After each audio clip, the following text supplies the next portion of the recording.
Welcome to the world of Yalamak, Dunya. For centuries, the Eaters of Death and their leader, the savage warlock named Ralph Fiennes, controlled Yalamak. Their reign of terror led to misery and the torment of all souls.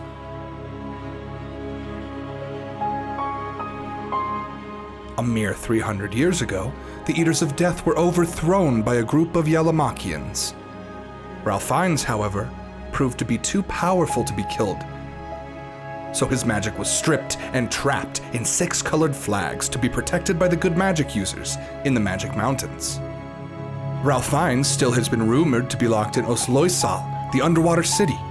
His followers now live in hiding, occasionally causing trouble and claiming anonymous attacks. If all 6 flags were collected, the wielder could have an immeasurable amount of power. 6 different styles of magic users have vowed to protect the 6 flags in their strongholds. The Wizards of Kildare, the Druids of Monsane, the Warlocks of Tuldike, the Bards of Jamwam Lamsam, the Clerics of Comiendo, and the Sorcerers of Taika. The empires around the Bottomless Sea work collaboratively in a business agreement. They live primarily in peace, with a few scuffles between themselves every now and then when something is dealt with unfairly. Most of the trouble in the empire is due to the Order of the Black Bone, a group of assassins, thieves, and ne'er-do-wells that cause mayhem throughout the empire. The Diorian jungles are still as savage as Jake Paul dabbing on haters. Civilized folk try to stay out of the jungles as much as possible. Some empires leave the jungle alone, while others are constantly at war with tribes within the forest. Jungle residents are usually treated unfairly if they venture into the empires, and empire peeps are attacked if they try to enter the forest. Orcs and true elves live in the jungles. The Bottomless Sea does have some interesting aquatic life and can be dangerous for anything smaller than a trading vessel.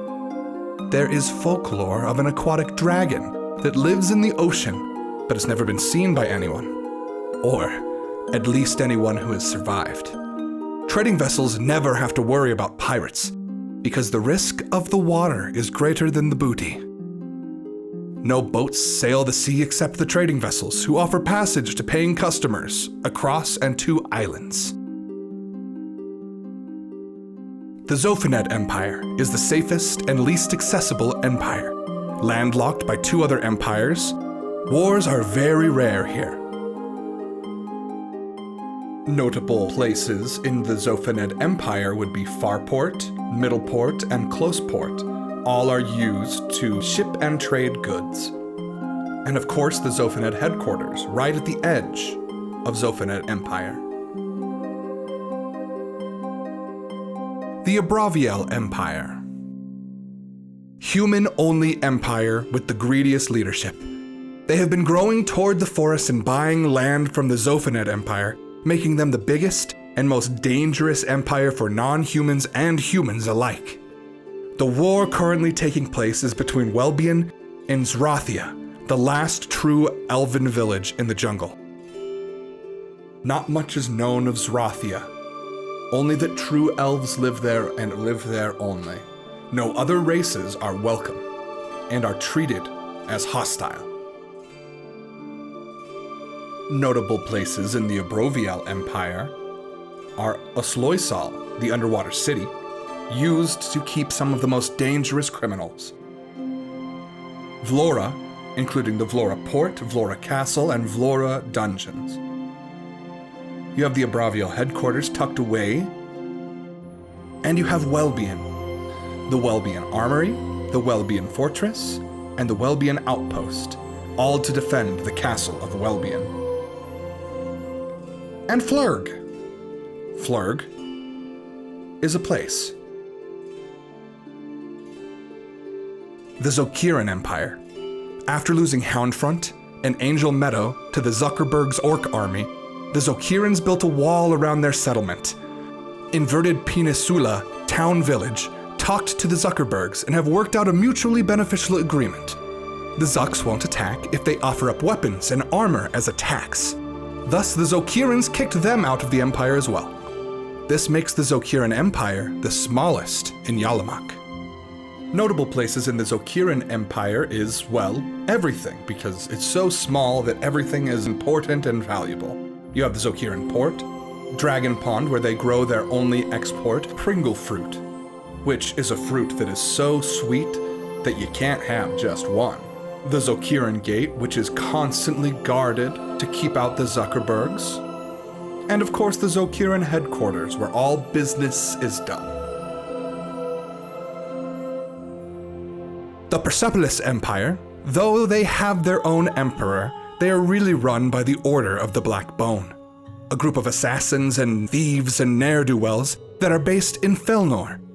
Not often, but sometimes, they wait at Felnor Pass and raid transport vessels.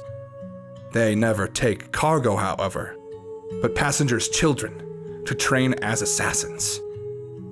Notable places in the Persepolis Empire are, of course, Felnor, the Felnor Port and Felnor Pass, and the Persepolis headquarters, which is only accessible through the Persepolis Bridgeway.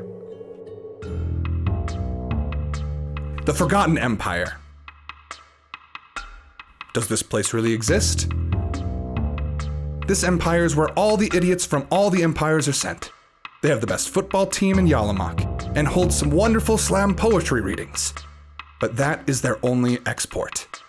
They did have some trouble with Yalamak, an orc settlement to the west of them. But they made a treaty to allow Yalamac's team into their National Football League. A stadium was built on the treaty grounds. Notable places in the Forgotten Empire are What the Hell Dis Village, What the Hell Dis Sacred Grounds, hashtag Where Did This Come From, Forgotten Empire Treaty. I honestly don't remember building this port. And of course, Defuctus, which for this campaign will be known as Defrictus. Most races are represented throughout all the empires, except Abraviel, of course. A large concentration of dwarves prefer to live in the settlements around and on the mountains. Borderome is a dwarf mining town used to export all the jewelry and gems. They found a large concentration and built a wall around it, and with the help of the Jam Wham Lam Sam, they protected it with magic. Only one entrance exists, and it's not an easy hike. Nobody comes in, and recently, nothing has come out. People have tried to make contact with the Borderome dwarves, but nobody has been successful. A shortage of jewelry and gems has been difficult for jewelers, blacksmiths, and mothers on Mother's Day. Dunwich. The king is Braun Debrava, and the queen is Arishel. Dunwich lives to its own, and works to be isolated from the empires.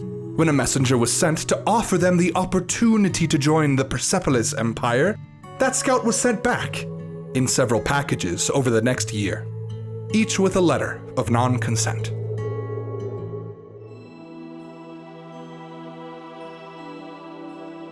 Dragon's Perch is a training ground for dragon-born monks who also declined joining the empires. Silver Pig Island. The Silver Pig is an artifact that holds a mystic power that nobody seems to know what it does. Some think it's the elixir to life. Others think it summons a brutish army of pigs that fight for you. Though you hope it's the latter, there is no way to know if any of these rumors are correct until you collect it for yourself. Nerd Rubog is a violent place where orcs and warriors will fight in the arena, usually against their will. People passing through the jungles may want to avoid passing near them, as they are prone to capture and force people to fight. And then there's you.